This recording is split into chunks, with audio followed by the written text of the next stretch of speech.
이름으로 축원합니다. 구약 성경을 기록한 목적은 세상에 많은 사람들이 이것이 신이다,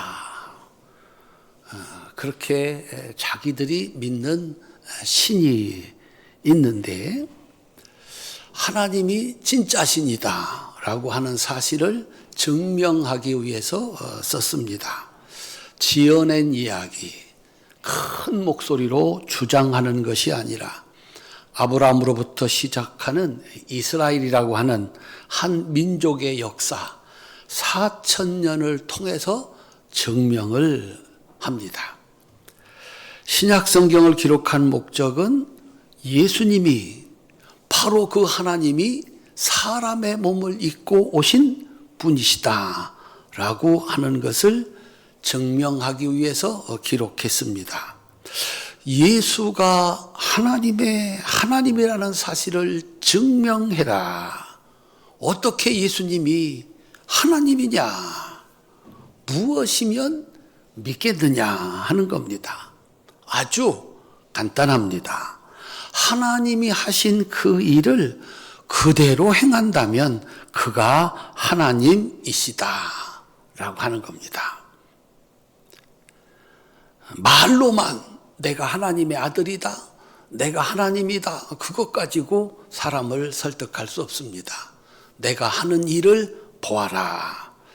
사도 요한은 요한복음을 기록한 목적을 이렇게 밝혀둡니다. 요한복음 20장 31절입니다. 함께 읽겠습니다. 오직 이것을 기록함은 너희로 예수께서 하나님의 아들 그리스도이심을 믿게 하려 함이요 또 너희로 믿고 그 이름을 힘입어 생명을 얻게 하려 함이니라. 아멘.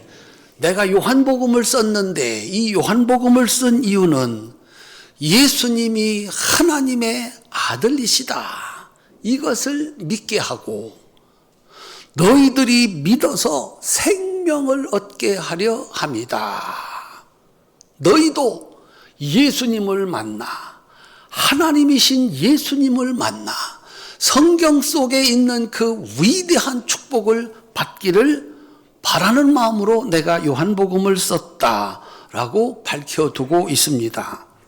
요한복음에서 예수님은 3가지 기적, 물로 포도주를 만드는 기적, 보리떡 5개로 5,000명을 먹이는 기적, 죽은 나사로를 다시 살리시는 기적을 통해서 내가 몸을 입고 이 세상에 온 하나님의 아들, 하나님이라는 사실을 증명을 합니다.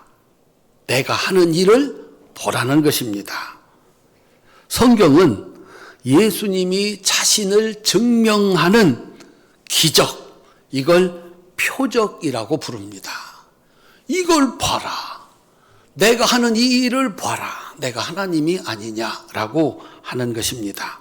오늘 설교는 예수님의 첫 번째 자신이 하나님의 아들이심을 증명한 물로 포도주를 만드는 첫 번째 표적입니다. 왜 예수님은 물로 포도주를 만드는 일로 내가 하나님이다, 내가 하나님의 아들이다 라고 하는 사실을 증명하려고 했을까요? 창세기에서 하나님은 물로부터 시작하셨습니다. 물에서 세상을 창조하기 시작하셨습니다. 창세기 1장 1절 2절입니다.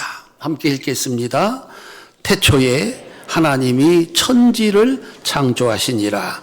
땅이 혼돈하고 공허하며 흑암이 깊음 위에 있고 하나님의 영은 수면 위에 운행하시니라. 아멘.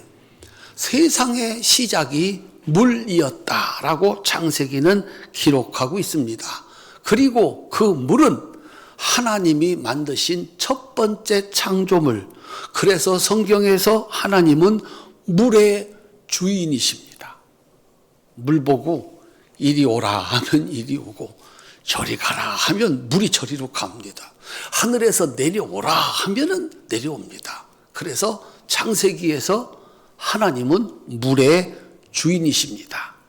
그 물에서 천지를 창조하셨습니다. 지금도 물 있으면 살고 물 없으면 살 수 없습니다. 달에 혹시 물이 있을까?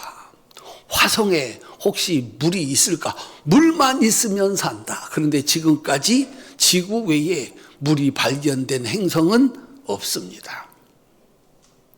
그래서 천지 창조의 시작 물이었습니다. 물의 주인은 하나님이시다.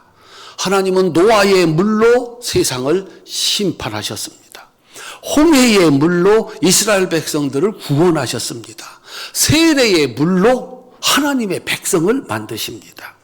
예수님이 하나님이시라면 첫 번째로 이 일을 해야 한다면 하나님처럼 물로 시작을 해야 한다라고 하는 것입니다. 그래서 물로 포도주를 만드는 겁니다.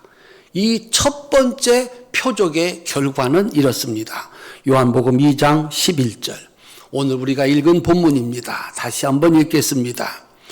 예수께서 이 첫 표적을 갈릴리 가나에서 행하여 그의 영광을 나타내심에 제자들이 그를 믿으니라. 아멘. 그의 영광을 나타내심에 내가 하나님의 아들이 아니냐. 물로 포도주를 만들었다. 내가 하나님의 아들이 아니냐. 제자들이 믿을 수밖에 없었습니다. 두 번째, 왜 하필 잔치집의 포도주인가 하는 것입니다. 도대체 예수님은 이 땅에 뭐하러 오셨나? 첫 번째 표적에서, 첫 번째 기적에서 이 땅에 오신 이유를 가르쳐 줍니다. 나는 하나님인데 내가 이 땅에 왜 왔는가? 라고 하는 사실을 가르쳐 줍니다. 인생은 잔치입니다. 태어남으로부터 시작해서 1년 지나면 돌잔치를 하고 매년 생일잔치를 하고 60이 되면 한갑잔치를 하고 마지막 장례식도 잔치입니다. 태어나서 죽을 때까지 그 어간에 사람들은 여러 번의 잔치를 합니다. 합격잔치, 졸업잔치, 취직, 승진. 사람의 앞날에는 이 날들이 기다리고 있습니다. 어떤 사람에게 그날은 참 좋은 날이에요. 태어난 게 참 좋은 거예요. 살아가는 게 그날이 온 것이 너무 좋은 거예요. 합격했습니다. 승진했습니다. 그래서 다가오는 날들, 그 기념할 만한 날들이 잔칫날이면 행복한 사람, 잘 산 사람이고 그 날들의 기쁨이 없으면 불행한 사람들입니다. 태어났는데 누구는 그날이 참 기쁜 날이었고 옛날에 우리 어머니들 또 딸이냐 또 딸이냐 미역국도 안 끓여줬다는 얘기들, 그런 태어남도 있었습니다. 누구는 합격했다고 그렇게 좋아하는데 그날은 틀림없이 잔칫날인데 떨어진 사람은 잔칫날이 아니라 힘들고 고통스러운 날이 되는 겁니다. 그런데 우리 인생이 살아가면서 누구에게나 최고의 잔칫날 한 날이 있습니다. 다른 잔치는 몰라도 그곳에는 기쁨이 있습니다.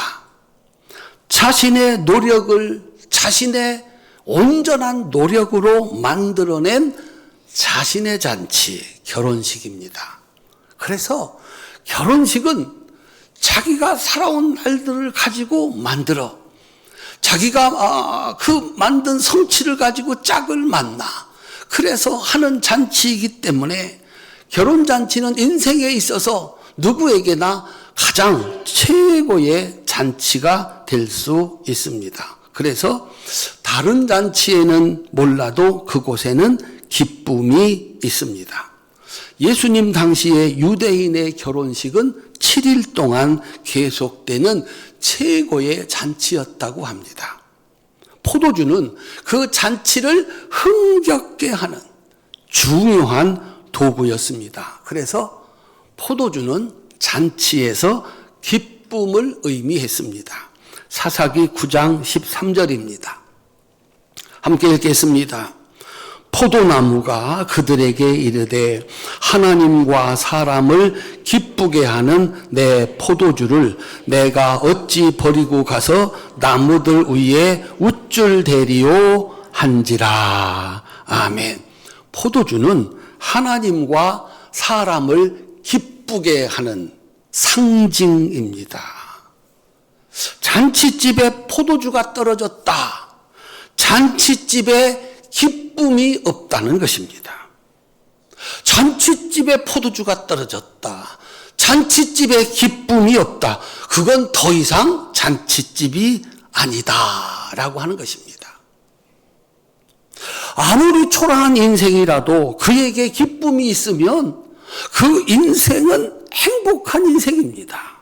그러나 아무리 화려한 인생이라도 그 안에 기쁨이 없으면 불행한 인생입니다.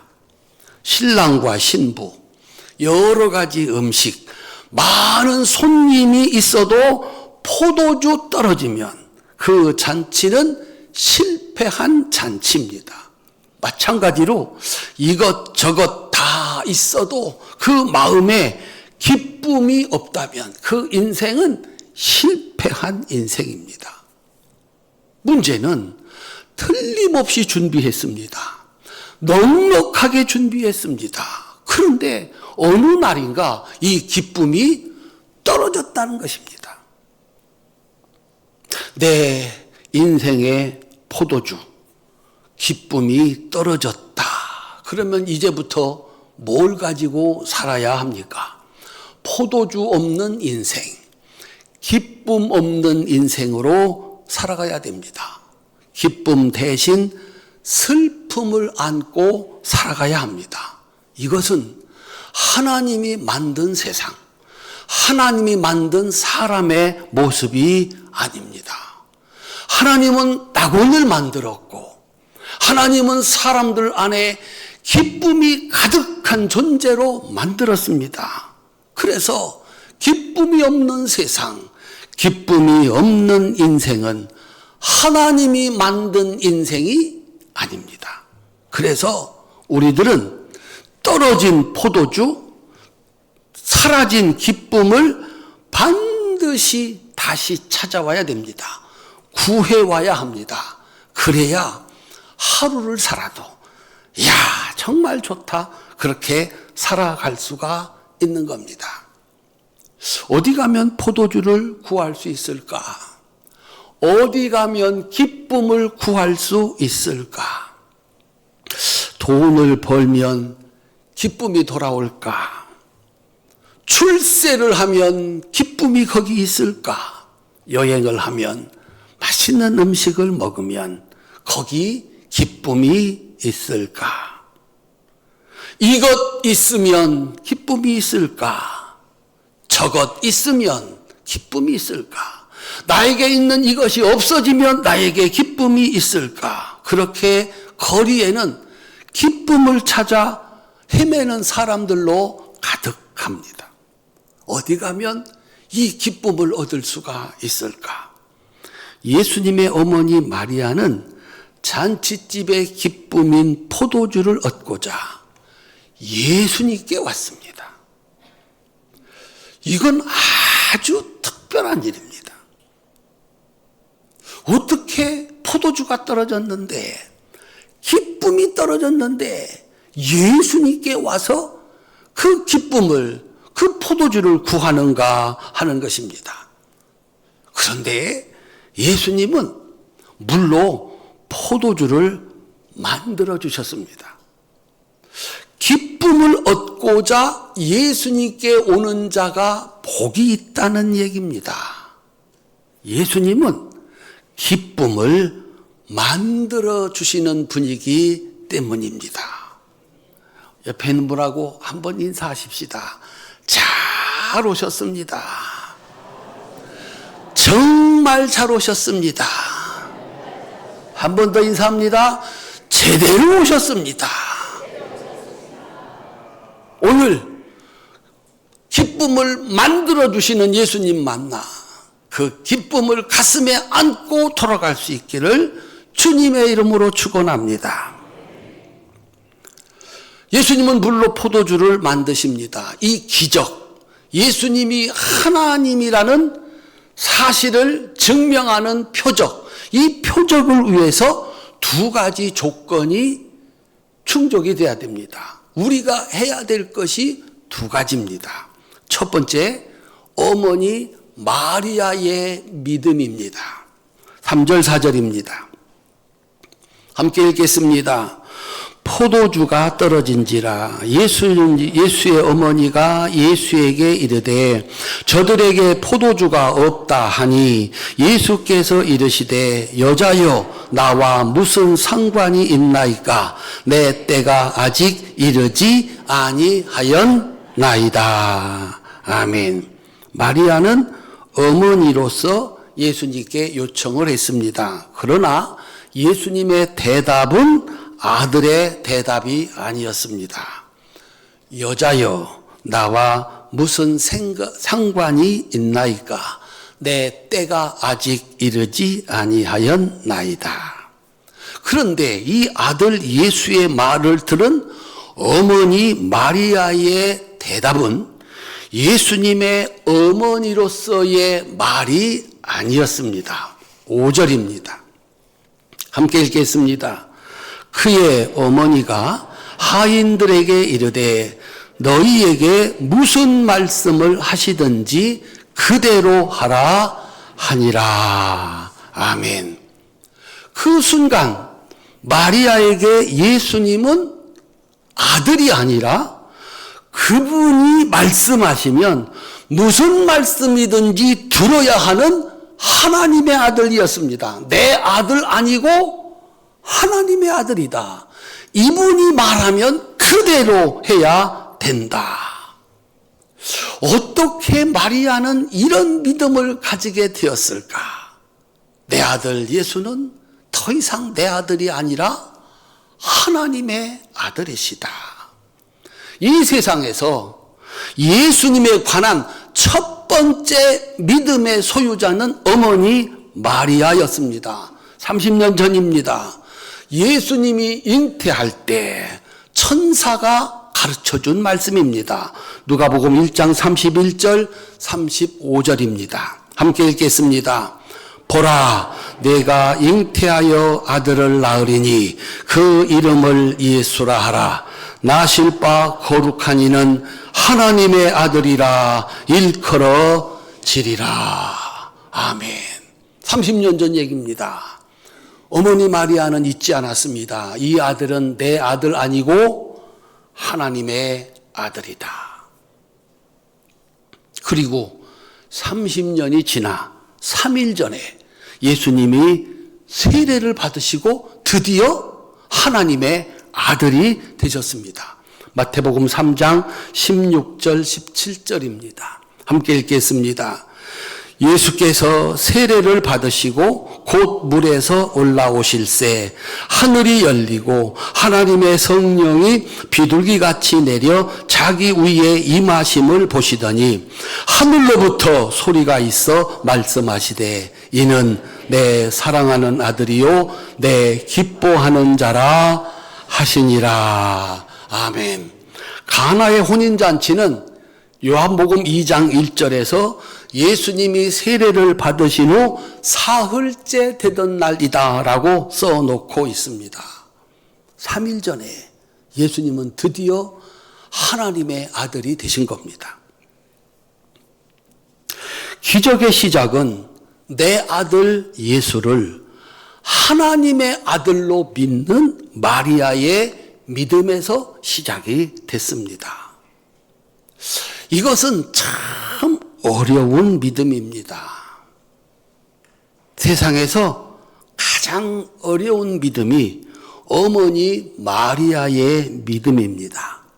우리 엄마들이 아기나 아들나 기르면서 어머니는 아들의 말을 듣는 자가 아니라 늘 말하는 자로 살아갑니다. 어떻게 아기들 낳아서 기르시면서 아들 말을 들으면서 사셨습니까? 아들에게 말하면서 사셨습니까? 된다, 안 된다, 해라, 하지 말아라. 태어날 때부터 엄마는 말하는 자입니다. 가르치는 자입니다. 그래서 60이 된 아들 출근길에 뭐라고 하십니까? 차 조심해라. 밥 잘 챙겨 먹어라.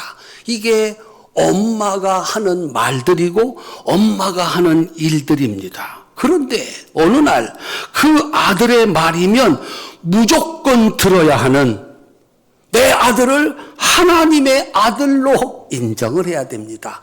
그래서 이것이 참 어려운 믿음입니다. 어머니 마리아의 믿음은 세상에서 가장 어려운 믿음입니다. 이 어머니의 믿음이 아들을 기쁘게 했습니다. 예수님은 아직 자신이 일을 하기에는 이르다고 생각을 했습니다. 그러나 이 어머니의 믿음이 그날 예수님을 세상을 구원하시는 메시아 하나님의 아들의 자리로 올려놓게 되었습니다. 한번 따라합시다. 역시 어머니입니다. 어머니만큼 아들을 잘 아는 사람이 누가 있겠습니까? 자식을 낳았으면 그렇게 키워야 됩니다. 그리고 그가 그런 일을 할 수 있도록 마지막 그 자리를 마련해 주는 것까지가 어머니가 해야 하는 일이기도 합니다. 은혜 가운데 믿음 가운데 온 몸을 바쳐 만들어낸 마리아의 믿음이었습니다. 어느 날 내 아들이 하나님의 아들이 되어서 이제는 내가 그가 말하면 다 들어야 되는 이 어머니 마리아의 믿음이 이 위대한 역사의 시작입니다. 하나님은 가장 가까이에 있는 사람으로 찾아오십니다. 그 말을 들어야 합니다. 그래야 그곳에서 기적이 일어납니다. 누가복음 16장 29절로 31절입니다. 함께 읽겠습니다. 아브라함이 이르되 그들에게 모세와 선지자들이 있으니 그들에게 들을지니라. 이르되 그렇지 아니하니이다. 아버지 아브라함이여 만일 죽은 자에게서 그들에게 가는 자가 있으면 회개하리이다. 이르되 모세와 선지자들에게 듣지 아니하면 비록 죽은 자 가운데서 살아난 자가 있을지라도 권함을 받지 아니하리라 하였다 하시니라. 아멘. 평생을 부자로 살았는데 부자도 뭐 이런 부자가 있나, 날마다 잔치하는 부자로 살았는데 지옥 갔습니다. 지옥 가는 사람의 특징입니다. 지옥 가는 사람의 특징, 죽은 자가 살아나면 믿겠다. 그 유명한 사람이 와서 말하면 믿겠다. 천국의 주인인 아브라함이 얘기합니다. 모세와 선지자들을 보냈다. 그들에게 듣지 않으면 천당 없다라고 말하는 겁니다. 여러분에게 천국을 가르쳐주고 여러분들에게 기쁨을 가져다 주는 분은 멀리 있는 분, 유명한 분 아니고 가장 가까이에 있는, 어떻습니까? 사랑하는 자녀들이 기쁨을 가져다 주고 사랑하는 남편과 아내가 기쁨을 가져다 줍니다. 그들 아니면 어디서 기쁨을 얻겠습니까? 우리 사랑하는 성도님들, 이 성전에 오셔서 하나님 말씀을 전해주는 선지자, 성경을 하나님 말씀으로 믿고 그 말씀을 전해주는 목사님들의 말씀을 하나님 말씀으로 믿는 그곳에 구원도 있고 천국도 있고 기쁨의 기적도 있는 줄로 믿으시기를 주님의 이름으로 축원합니다. 마리아는 아들 예수가 하는 말을, 이분은 이제 하나님 아들이야. 이분이 하시는 말씀은 그대로 해야 돼. 그곳에서 이 위대한 역사가 시작이 됐습니다. 두 번째, 기적을 만든 것은 하인들의 순종입니다. 하인은 자기 생각이 없는 사람입니다. 자기 결정권이 없는 사람입니다. 주인이 시키면 명령대로 하는 사람입니다. 하인에게 떨어진 첫 번째 명령은 5절 마리아의 명령입니다. 너희에게 무슨 말씀을 하시든지 그대로 하라. 하인에게 떨어진 두 번째 명령은 7절의 예수님 명령입니다. 7절입니다. 예수께서 그들에게 이르시되 항아리에 물을 채우라 하신즉 아귀까지 채우니. 예수님의 명령은 항아리에 물을 채워라. 하인들의 순종은 그냥 채우는 겁니다. 하인들에게 떨어진 세 번째 명령은 8절의 예수님 말씀입니다. 8절입니다. 이제는 떠서 연회장에게 갖다 주래 하심에 갖다 주었더니. 하인에게는 선택권이 없습니다. 결정권이 없습니다. 물을 수도 판단할 수도 없습니다. 이게 하인입니다. 하인은 주인이 말씀하시면 그냥 하는 겁니다. 따라합시다. 하인의 순종. 그렇게 물이 가득 찼을 때 예수님이 그 흔한 기도 한마디가 없습니다. 물이 포도주로 변했다는 어떤 증표도 없습니다. 그런데 떠다 주어라 하는 예수님의 말씀에 하인들은 지체 없이 물을 떠서 연회장에게 갖다 주었습니다. 그들의 순종은 완전한 순종이었습니다. 물이 포도주가 되는 표적은 하인처럼 순종할 때 온전한 순종을 통해서만 이루어집니다. 불순물이 단 하나도 없는 온전한 순종이 이 기적을 만들어냅니다. 이제 이 기적을 만드시는 분은 예수님이십니다. 물이 포도주로 바뀌었습니다. 언제 어떻게 바뀌었을까? 설명이 없습니다. 그래서 사람들이 예수님의 말씀을 믿지 못합니다. 어떻게 물이 포도주로 바뀐다는 말이냐? 설명이 불가능합니다. 잃어버렸던 기쁨이 어떻게 어떤 과정을 통해서 돌아온단 말이냐?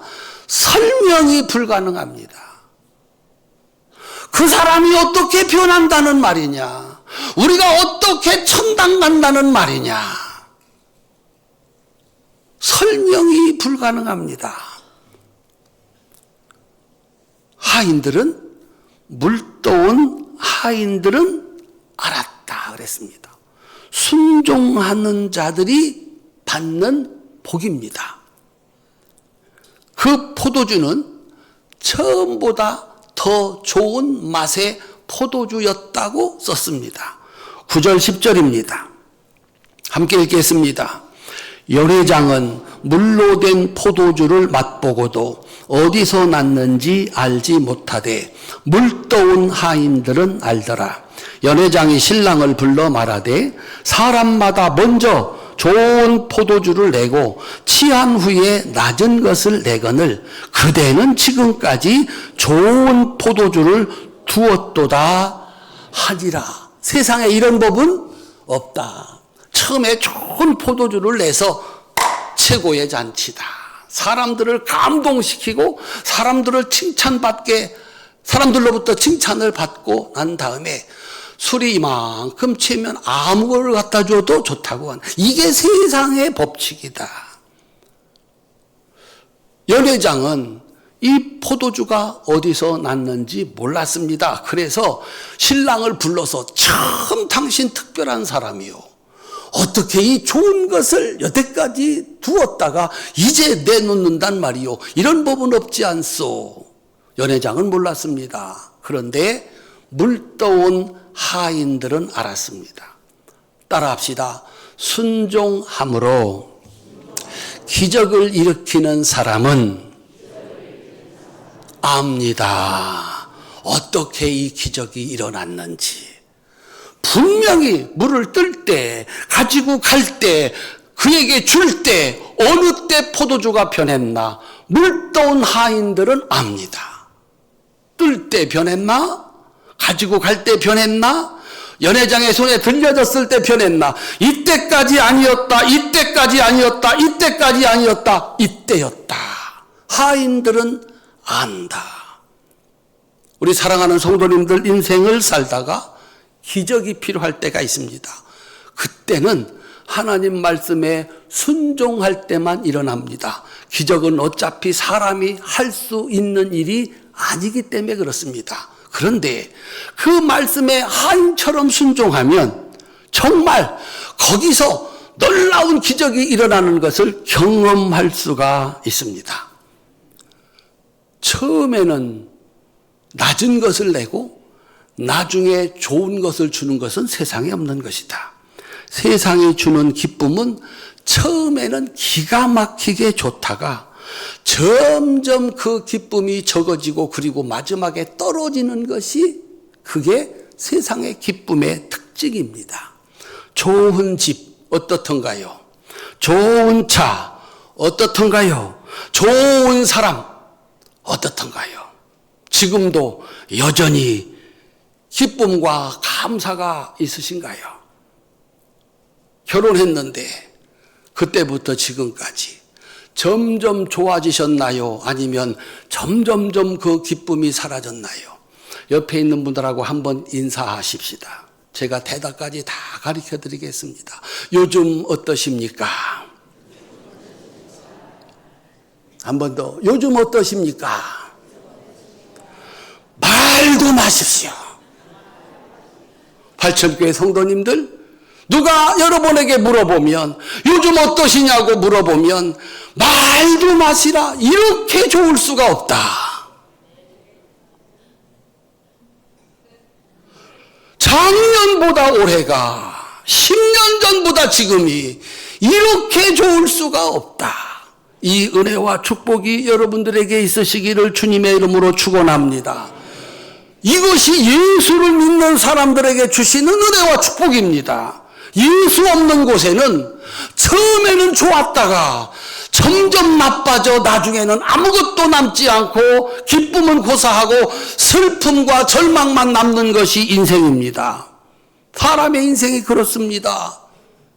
10살 지나 20살 지나 30살 지나 40살 지나 60대습니다. 70대습니다. 90대습니다. 어떠십니까? 여전히 기쁨이 가득하십니까? 다시 한번 질문하겠습니다. 우리 활천의 성도님들, 여전히 기쁨이 가득하십니까? 아멘이라도 해야 합니다. 세상은 그렇지 않다. 연회장이 얘기합니다. 60대고 70대고 80대고 90대고 병석에 누워 무슨 기쁨이 있는가?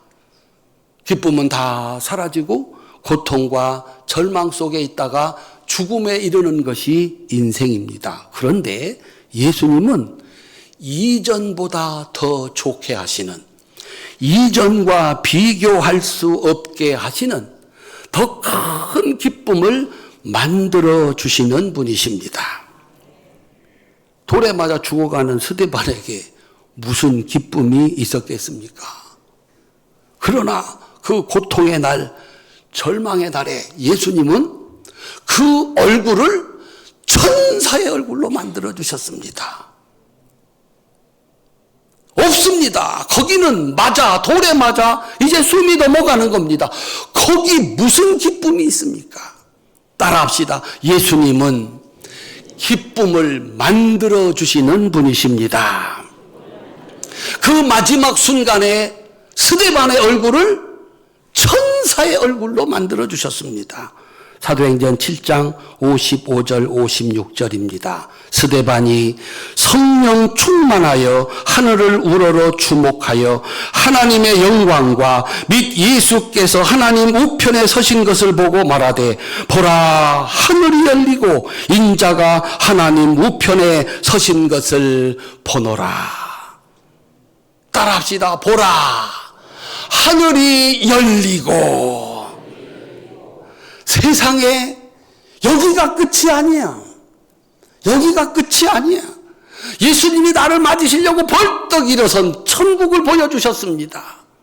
우리 활천의 성도님들 언젠가 이 세상을 떠날 때 하늘이 열리고 모두가 절망하고 울며 슬퍼하는 그날에 여러분의 얼굴은 천사의 얼굴로 만들어주시는 그 주님의 축복 속에 살아갈 수 있기를 주님의 이름으로 축원합니다.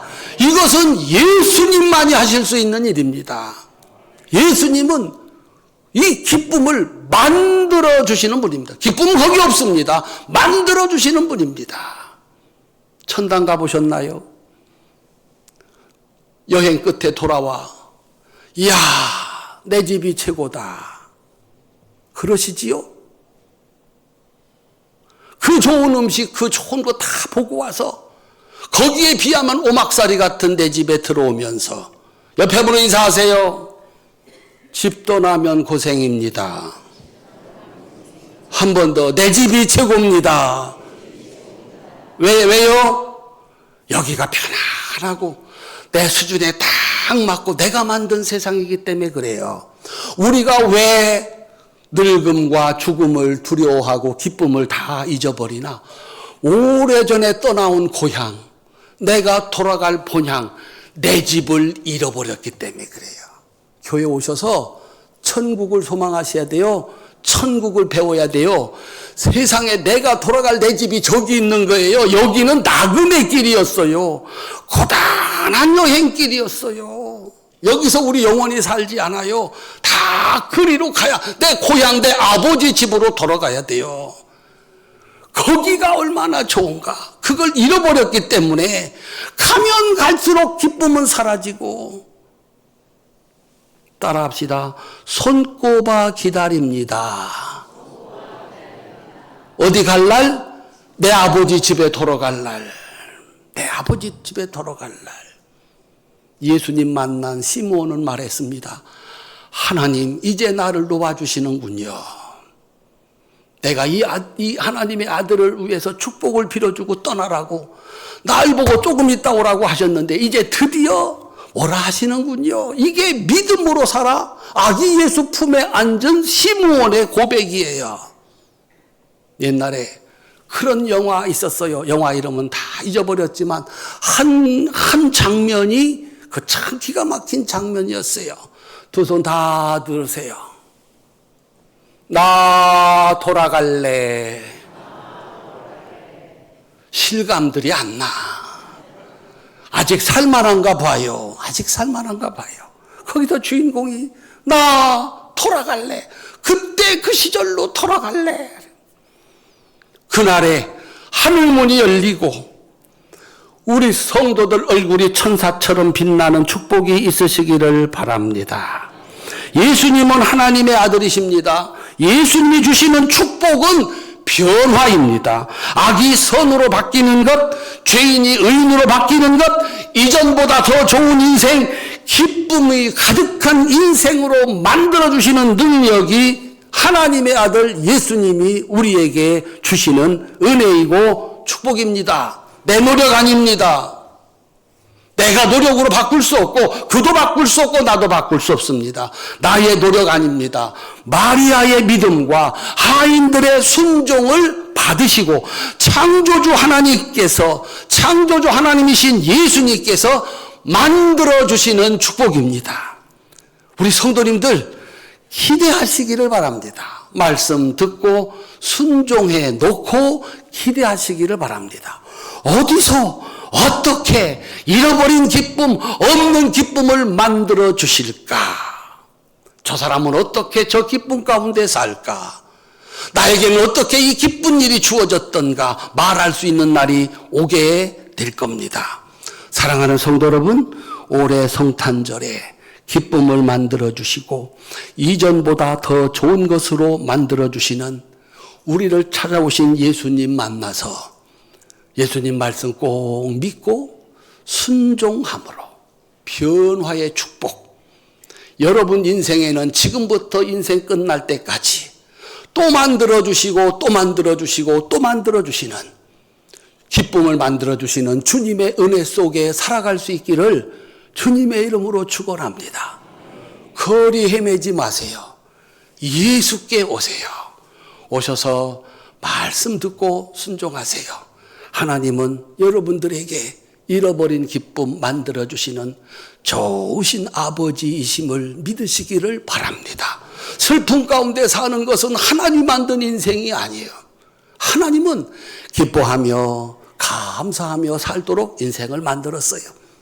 우리 예수님께서 그 잃어버린 기쁨을 다시 만들어 주시려 오셨으니 그 예수님 믿고 우리 성도들의 평생이 그리고 마지막이 기쁨이 가득한 은혜와 축복이 있으시기를 주님의 이름으로 축원합니다. 기도하겠습니다.